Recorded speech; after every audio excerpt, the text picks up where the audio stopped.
Welcome, friends. Are you sitting comfortably? Good, because tonight I'm going to take you to the rugged, windswept cliffs of Cornwall, where the sea crashes violently against jagged rocks and the air is thick with the whispers of the past. This is a place of beauty, yes, but also of secrets, dark, chilling secrets that have lingered for centuries. Our story begins in December, when the nights are long, the winds howl like lost souls, and the storms roll in from the Atlantic, battering the coastline with relentless fury. On the edge of one such cliff stands a manor house, its silhouette stark against the stormy sky. The locals know it well, though few dare to approach.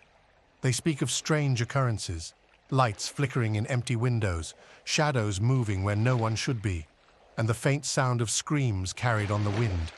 The house belongs to an old woman, a recluse who has lived there for decades. No one knows much about her, only that she keeps to herself and rarely ventures into the nearby village. But tonight, the manor will have visitors. Not the kind the old woman is used to, but a gang of 6 young men from London. They've come with a plan, a dangerous, greedy plan. They've heard rumors of priceless jewelry hidden in the house, heirlooms from a bygone era, and they've decided to take it. The storm is raging as the gang arrives, their van parked a mile down the road to avoid suspicion.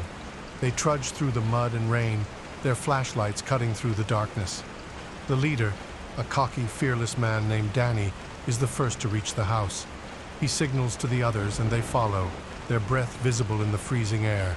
The manor looms before them, its windows dark, its walls weathered by time and the relentless sea. They circle the house, looking for a way in. Finally, they find a window, its latch rusted and weak. With a bit of force, it gives way, and one by one, they climb inside. The air inside is cold, colder than it should be, and carries a faint, musty smell. The gang spreads out, their flashlights sweeping across the grand but decaying interior. Dust covers every surface, and cobwebs hang like curtains in the corners. The house is eerily silent, save for the distant rumble of thunder and the occasional creak of the old wooden floors. As they move deeper into the house, a flash of lightning illuminates the grand staircase. For a brief moment, one of the gang members, a wiry young man named Kyle, freezes.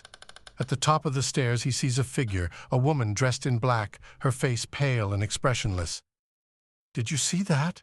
Kyle whispers, his voice trembling. "See what?" Danny snaps, annoyed. "There was someone up there," Kyle insists, pointing to the staircase. Danny laughs, a harsh, mocking sound. "You're seeing things. Come on, let's check upstairs."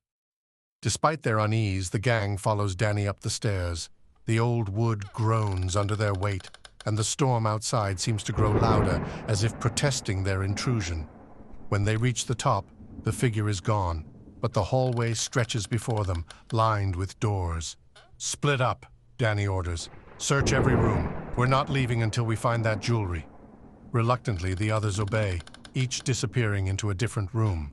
The doors creak as they open, and the darkness inside seems almost alive, swallowing the light from their flashlights. Then it begins.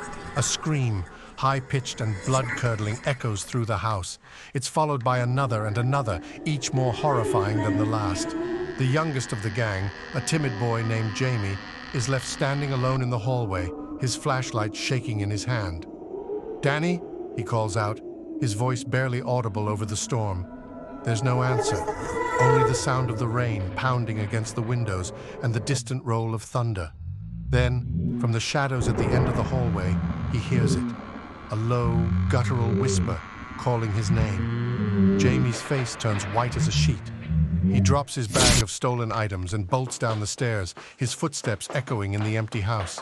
He doesn't stop, not even when he reaches the front door, which swings open as if inviting him to leave. He runs into the night, the rain soaking him to the bone, and doesn't stop until he collapses in a remote bus shelter miles away. The next morning, the storm has passed, and the sun rises over a calm, picturesque Cornwall. A local farmer finds Jamie in the bus shelter, shaking and incoherent. The police are called, and he's taken to the station, where he rambles about the house, the screams, and the figure at the top of the stairs. The police, skeptical but curious, decide to investigate. They drive to the manor its imposing form now bathed in sunlight. They knock on the door, and to their surprise, it's opened by a sweet little old lady. She smiles warmly and invites them in, offering tea and biscuits as they explain why they're there. The officers search the house but find no sign of a break-in. Everything is in its place, and the old woman seems genuinely confused by their questions. Satisfied, the police leave, apologizing for the disturbance. As the door closes, the old woman stands in the grand hallway, her kind smile fading. She listens for a moment, her head tilted toward the basement door.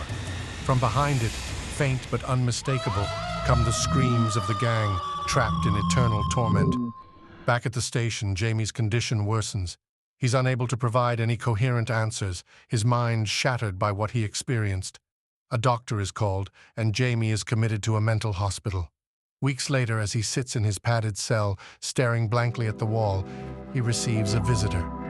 It's the old woman, her kind smile unchanged. She sits across from him, her hands folded neatly in her lap. "Such a shame," she says softly. "You should have stayed away." Jamie doesn't respond. He simply stares, his eyes wide with terror, as the faint sound of screams echoes in his mind. And so the manor on the cliff remains, its secret safe, its curse unbroken. The locals continue to avoid it, and the sea continues to crash against the rocks below, carrying with it the whispers of those who dared to enter and never returned. Good night, friends. Sleep well, if you can. Thank you for watching. If you enjoyed this video, don't forget to like, comment, and subscribe for more.